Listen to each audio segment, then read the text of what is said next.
జీవించాలనే ఆశతో చిన్న అమ్మాయి లిలీ జాంబీలా కదలడం మొదలుపెట్టింది.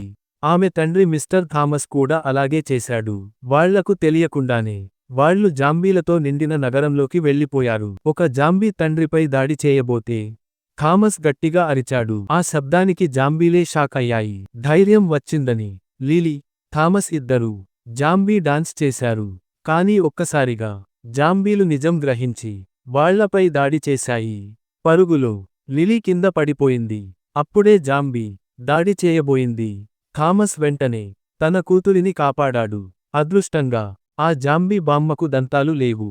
కాని నిజమైన భయం అప్పుడే మొదలైంది. థామస్ కారు తీసుకురావడానికి వెళ్ళినప్పుడు లిలీని ఒక చిన్న జాంబీ కరిచింది. 3 నిమిషాల్లోనే ఆమె జాంబీగా మారింది.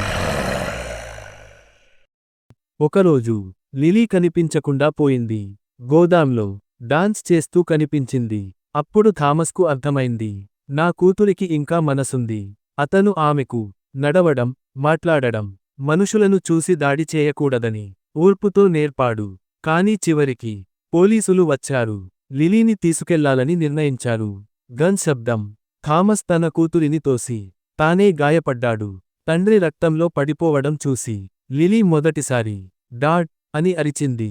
అది విని కాల్పులు ఆగిపోయాయి. తండ్రి రక్తమే తన కూతురిని కాపాడింది. ఒక వారం తర్వాత థామస్ మళ్లీ మెలకువ వచ్చాడు. ఇది జాంబీ కథ కాదు. ఇది తండ్రి ప్రేమ కథ.